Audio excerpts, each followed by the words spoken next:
Donc déjà pour ceux qui te connaissent pas, tu peux te présenter juste en quelques mots, parce que je pense aujourd'hui tu es assez connu dans ce milieu maintenant. Sofiane Soman, Blacklist dans les bacs, I Need Money, c'est l'équipe, NMG, Need Money Gang sur Twitter, viens nous follow, et puis voilà. Aujourd'hui on était là pour le projet Ghetto Fabulous Gang, voilà poto, Chaud il m'a appelé, Alpha était au rendez-vous, il dit jamais dans la famille frère. Donc aujourd'hui c'est ta première connexion avec le grand groupe Ghetto Fab. Ouais, Ghetto Fab c'est la première fois qu'on fait un truc ensemble. Ouais. Mais toi tu les connais depuis beaucoup de temps, c'est ça que tu me disais? Bien sûr, on a tout suivi Ghetto Fab, voilà, on a tout suivi, hein, quand les bails sortaient on écoutait, en plus il y a beaucoup de mecs du 9-3 dedans, donc effectivement voilà, j'étais directement impliqué dans plein de textes. Donc non, bien sûr on a suivi, aujourd'hui qu'on se fasse inviter, c'est un honneur et on le respecte mon frère, et voilà, on vient faire le taf. Hein. Et aujourd'hui tu es pour la compile La mort du rap game, mais toi justement ça t'évoque quoi ce titre? La mort du rap game. C'est que peut-être, tu vois, peut-être que Ghetto Fab en faisant cette compile ils ont appelé plus des gens avec qui ils avaient des affinités humaines, tu vois. Et peut-être qu'ils arrivent à faire un truc qu'il n'y a pas beaucoup de monde qui arrive à faire. Parce que tu vois, le rap français respecte Ghetto Fab, tu vois ce que je veux dire? Grave. Ça veut dire, peut-être qu'eux ils peuvent faire un truc que nous on peut pas faire, la mort du rap game, peut-être que ça veut dire ça. Peut-être que ça veut dire qu'il y a quelques équipes, peut-être une ou deux qui peuvent encore faire ça, mais sinon tous les autres ils peuvent pas. Et toi justement ça signifie quoi pour toi le rap game? Tu penses qu'aujourd'hui on peut appeler le rap game? Toi c'est un jeu? C'est un jeu. Faut choisir à qui tu joues. C'est tout. Et toi aujourd'hui tu fais partie de ce rap game ou bien justement toi t'es à l'écart et tu fais partie du rap? Non. Je fais partie du 9-3 moi avant de faire partie du rap game frère, voilà. C'est ça mon drapeau, mon étendard, c'est Blanc-Ménil, le 9-3, I Need Money, mon équipe. Voilà frère, c'est ça mon étendard à moi, tu vois. Mon étendard par le rap game. Donc voilà, effectivement on se croise tous, on se connaît tous. Voilà. Chacun fait ses bails frère. Il y en a qui aiment plus ça que d'autres. Bon. Nous on aime bien choisir à qui on joue. D'accord. Et justement, cette mort du rap game, ça t'évoque quoi justement la mort? Tu penses qu'il y a un cycle qui se... Où tu veux m'emmener frère? Qui va direct vers au but frère. Il y a un cycle qui se ferme, ouais peut-être il y a un cycle qui se ferme. Parce que le vrai rap en fait c'est quoi? Parce que la mort du rap game peut-être parce que c'est du rap mensonge, etc. Les mensonges, ça a toujours été là. C'est pas grave. Donc c'est bien fait. Si c'est pas trop flagrant, on te pardonne. C'est pas grave. Non, le rap game, je pense pas que ça a jamais été une preuve de vérité dans quelques textes que ce soit, frère. Moi, tu veux mon avis, le jour où le rap il a arrêté d'appartenir à la rue, on a tout perdu. Mon frère, si on peut en ramasser des miettes en faisant des connexions avec les frères, on le fait. C'est tout. Après, pour le reste, il y a le côté business, c'est différent. L'amour du rap en 2013. Aujourd'hui, on va dire, on va pas dire, tu es entrepreneur, tu as tes studios, tu es patron de ton label, I Need Money. Justement, quel est ton regard maintenant? Parce qu'à l'époque, tu étais que rappeur, on est bien d'accord. Aujourd'hui, tu as plusieurs casquettes différentes. Tu as quoi comme regard maintenant sur le rap? Alors, j'ai pas plusieurs casquettes différentes puisqu'on est une équipe, que je marche avec mes frères. Ça veut dire que dans chacun de notre équipe, chacun a son rôle. C'est-à-dire que j'endosse pas la casquette d'éditeur, puisqu'on a des artistes en publishing, donc c'est pas moi qui m'occupe de ça. Je ne m'occupe pas des studios. C'est un frère qui s'occupe de gérer les studios. Moi, je m'occupe de tout ce qui est la partie production. Ça veut dire que tout ce qui est musique, validation de la musique, oui, c'est moi. Voilà, tout ce côté-là, c'est moi. Le reste, on se partage les tâches entre frères. On est une équipe. I Need Money, c'est un projet de vie, c'est pas un projet de musique. Donc en fait, l'état d'esprit Ghetto Fab. Ghetto Fab est un des meilleurs états d'esprit que le rap français ait connu. C'est une équipe de frères qui a tout fait pour s'en sortir. Pas que pour devenir des stars du rap. C'est des mecs qui avaient l'instinct de survie, qui l'ont toujours. C'est ce que je veux dire. Donc si c'est ça la mentalité Ghetto Fab, ouais, I Need Money à fond.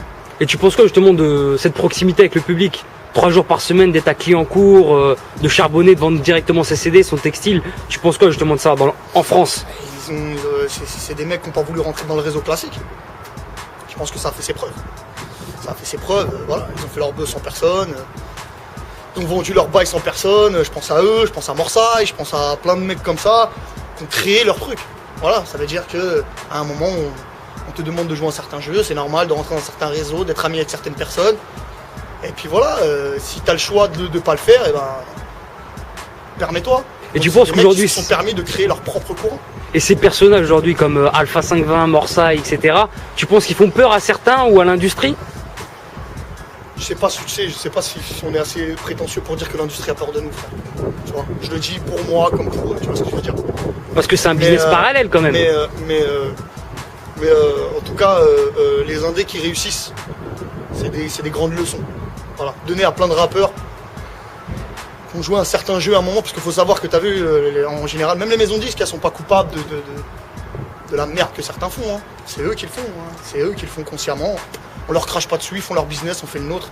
Enfin, mais on n'est pas en marge de ça, hein, poteau. Hein, tu vois, moi, si demain j'ai du Planet Rap, du Skyrock, je le fais, hein, je te le dis. Hein. Dans les yeux, il n'y a pas de galère, j'assume totalement. Voilà, de la maison de disque, du gros bail, tac tac. On est en plein dedans. Mais tu respectes ceux qui sont contre cette mentalité. Mais c'est pas que je respecte, je comprends totalement. Je comprends totalement qu'à un moment, les mecs, ils ont rejeté ça. Voilà, ils ont rejeté. Non, c'est pas comme ça que ça doit se passer. Malgré tout, je pense pas que j'ai assez de force ou d'épaule pour révolutionner tout ça. Donc je fais mon bonhomme de chemin à moi. Avec moi et mes frères et mon équipe. Et notre projet de vie. Et avec la meilleure nia du monde. Voilà. Très bien. Et aujourd'hui, on voit qu'il y a un phénomène de mode, c'est le rap swag. Aujourd'hui, toi, tu penses quoi justement de ce... Tu veux me faire tirer sur des gens, toi? Non, c'est un peu, parce qu'en fait, le rap Ghetto Fab, c'est le rap vérité, c'est le rap à message. Le rap un peu comme Arsenic, Thierry James à l'époque. Tu sais, ça veut plus rien dire en vrai. Parce que moi, je connais des grosses Kaira qui font du son de pédale. Je connais des grosses pédales qui font du son de Kaira. Donc ça veut plus rien dire, ça, en vérité. Tu vois, les mecs choisissent leur courant. Tu vois, ils choisissent c'est des choix. Tout ça, c'est des choix. Ghetto Fab, à un moment, c'est pas parce qu'ils étaient obligés de faire comme ça qu'ils ont fait comme ça. Ils ne pensent pas qu'à aucun moment, avec la place que par exemple Ghetto Fab avait pris une certaine période dans le rap français, les maisons de disques ne les ont pas appelés. C'est faux.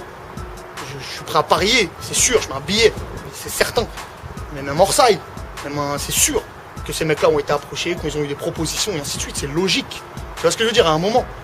Donc à un moment, si les mecs ils ont fait des choix et ils se sont dit écoute gros, nous on crée notre courant, notre réseau à nous, ça veut dire je ne veux pas passer par ton merchandising. Moi, je veux avoir mon propre plan. Je vais aller en Chine chercher mes plans. Moi, je veux presser moi-même. Moi, je veux ramener mes disques en bac moi-même. Je veux avoir une distrib. Je veux payer mes studios, payer mon mix, payer mon mastering, payer mes images, payer mes photos. Je veux tout faire tout seul. Sur mon CD qui coûte 12 €, je veux revoir 7 E. Voilà, frère. Et ben, à un moment, les mecs, ils ont fait des choix. C'est tout. Et on blâme pas celui qui cherche à avoir 30 centimes par CD. Mais lui, ce qui l'intéresse, c'est d'être une star et d'avoir de la lumière et d'avoir la gloire et les femmes, tu vois. Et d'être reconnu dans la rue. C'est des choix. Mais être reconnu dans la rue, tout le monde est reconnu dans la rue. Même des petits rappeurs, Skyblog, ils sont reconnus dans la rue. C'est rien du tout d'être reconnu dans la rue. Si tu crois qu'on t'a reconnu 4 fois cette semaine et que t'es une rosta, tu te trompes. Tu vois ce que je veux dire? Tu te trompes, frère. Voilà, lourdement. C'est parce que le rap prend une place telle que tout le monde connaît les rappeurs. Tu vois ce que je veux dire? Qui fait qu'on touche des gens qui sont pas de notre milieu, qui sont pas de notre classe, qui sont pas de notre mentalité, qui n'ont rien à voir avec nous. Et malgré tout, ces gens-là écoutent, achètent, propagent, partagent notre musique. Qu'est-ce que tu veux de plus? Donc je me mets... je pense pas que je peux me mettre dans la case de Ghetto Fab. Je pense pas que je peux me mettre dans la case de Swag. Je pense que chacun a sa case, frère.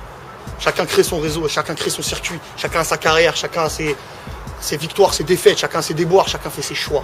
Voilà ce que je pense. Très bien. Et justement, aujourd'hui, toi, c'est quoi tes projets? Parce qu'on sait que maintenant, tu as ton équipe. Ouais. À Inid Money, on sait que tu t'es aussi développé dans le textile. Ça a toujours été mon équipe. Ça a toujours été mon équipe. De base, c'est pas parce que j'ai bossé avec des gens en production, 1, 2, 3, voire 4 labels, que c'était pas mon équipe. À Inid Money, c'est mes frères, avec qui je suis depuis que je suis tout petit. Faut comprendre ça, tu vois ce que je veux dire. Ça, les gens, ils pensent qu'on s'est mis entre mecs qui ont un peu de bif et qu'on investit. Ça n'a rien à voir. Ça, c'est une histoire qui date de longue date, c'est ça que je veux dire. Ça n'a rien à voir, frère. Inid Money, frère, on était ensemble, on s'appelait pas Inid Money. Tu vois ce que je veux dire. Inid Money, frère, je traîne avec les mêmes mecs depuis que j'ai 11 ans. Voilà. Il faut que les gens sachent aussi, ça, tu vois ce que je veux dire. J'ai la même équipe depuis que j'ai 11 piges, 10 piges. Ça fait plus de 15 ans que je traîne avec les mêmes mecs. Voilà. Donc, ils étaient là à la période de trucs, ils étaient là à la période de machin, ils étaient toujours là, frère. Donc à un moment, quand j'ai eu les épaules, les côtes, le répertoire, pour pouvoir me lancer tout seul et pour pouvoir installer mon truc, j'ai pris le risque. Voilà. J'ai appelé mes frères et je leur ai dit c'est maintenant. Voilà. Et on est parti, c'est tout. Voilà ce qui s'est passé. Après, je sais pas si le textile, on n'a pas encore bien développé, on est en plein dedans. On voit aussi que sur Twitter, tu es actif. Le gang est actif, frère. Il faut que tu comprennes, Inid Money, ça n'a pas un an. Ça n'a pas encore un an. Donc si toi, tu as l'impression de nous voir partout et qu'on prend de la place, alhamdoulilah, c'est la baraka qui fait ça, frère. Voilà. C'est le fait de travailler entre frères et de kiffer ce qu'on fait, je pense, qui fait ça. Et un naturel. Voilà, je pense que c'est ça qui fait ça. Et aujourd'hui, tu peux nous parler de la connexion avec Neo Clash, Abyss et Tige la Rafale sur le morceau? Tige la Rafale, on se connaît pas. J'ai entendu, normal, on se connaît pas humainement. Neo Clash, c'est un mec que j'ai croisé dans 2-3 bails à quelques reprises. Humainement, ça passe très bien. Abyss, c'est un mec qui m'avait invité sur un titre, que je trouve qui a beaucoup de talent. Sur la mixtape Quartier Haram, c'est ça? Exactement, il m'avait invité sur son bac, Quartier Haram 2. Et je trouve que c'est quelqu'un qui a beaucoup de talent, donc un grand plaisir de me retrouver aussi avec lui sur ce titre. Voilà. Donc ça fait plaisir ce genre de connexion avec des artistes qu'on n'a pas l'habitude de voir ensemble, des connexions un peu... Ouais, des connexions humaines. Des connexions humaines, on n'est pas dans des histoires de buzz là. C'est ce que je veux dire. Du buzz, on sait en faire. Des gros feats, on sait en faire. On en prend, on en refuse, on prend ce qu'il y a bon, ce qu'il y a de mauvais, et puis voilà, c'est tout. Des fois, je préfère rapper avec... Je parle pas de ce morceau, d'accord? Je préfère rapper avec des mecs qui ont moins de buzz que moi, qui ont moins de blast que moi, qui ont moins de trucs que moi. Mais c'est des vrais gens, frère. Tu vois ce que je veux dire? C'est des vrais gens. Voilà. Aujourd'hui, toi, tu penses que t'es sous-estimé dans le rap? T'as pas la place que tu mérites? Non. Je pense que je suis pile à l'heure. Ni trop tard, ni trop tôt. Je pense que je suis en droit et en prétention de demander ce qui me revient. Et pour me demander ce qui me revient, il a fallu faire le job. Donc non, il a fallu bosser, c'est tout. Salam. Il a fallu bosser, c'est tout. On a bossé.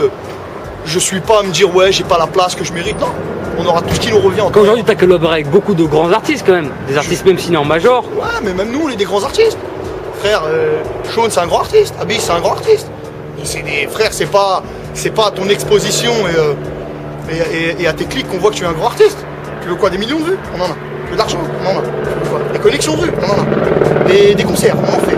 Des bails de maison de disques? On en a. Tu vois? On n'a aucune frustration, aucun complexe. On est super bien. Là, tu m'interviews, je ne sais pas quand elle sortira ton interview, mais là, tu m'interviews à une période où je suis au top du plus du max. Alhamdoulilah. Alhamdoulilah. Qu'est-ce qu'on peut te souhaiter, Sofiane? La baraka, frère, et que ça continue comme ça.